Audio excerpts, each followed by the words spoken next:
Class 5-এর আমরা গণিতের question ব্যাংকে বসবো। বলছে যে 2-এর দাগ স্থানীয় মানে বিস্তার করে কথায় লিখি।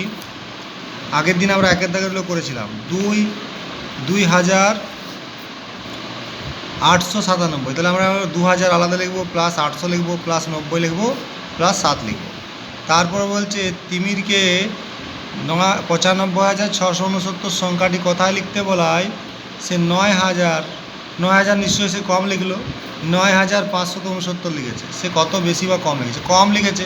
এই 95 থেকে এই 9,000টা এই যেটা হবে সেটা বিয়োগ করতে হবে। তারপর হচ্ছে আমলবাবু বছরের আয় 72,250 টাকা, বছরে খরচ 50,830 টাকা, তার বছরে সঞ্চয় কত? এটাও বিয়োগ করতে হবে। আয় থেকে খরচটা বিয়োগ করলে সঞ্চয় হয়ে যাবে। 520 সেকেন্ডে কত মিনিট কত সেকেন্ড? আমরা 60 সেকেন্ড 520 সেকেন্ডে কত মিনিট? তাহলে মানে 60 সেকেন্ডে 1 মিনিট লিখবো, যে 60 সেকেন্ড সমান 1 মিনিট। তাহলে 60 দিয়ে এটাকে ভাগ করলে মিনিটটা বেরিয়ে যাবে 8 মিনিট 40 সেকেন্ড বেরিয়ে যাবে।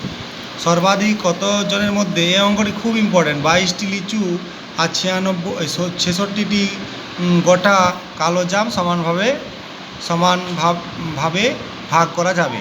তাহলে এটা হবে 22 দিয়ে 66টাকে ভাগ পদ্ধতিতে গসাগু করে দেবে, তাহলে দেবে 22-এই বেরোবে। তাহলে 22টি লিচু আর কালো জাম সমান ভাগে ভাগ করা যাবে। ওকে, তোমরা এটা করবে।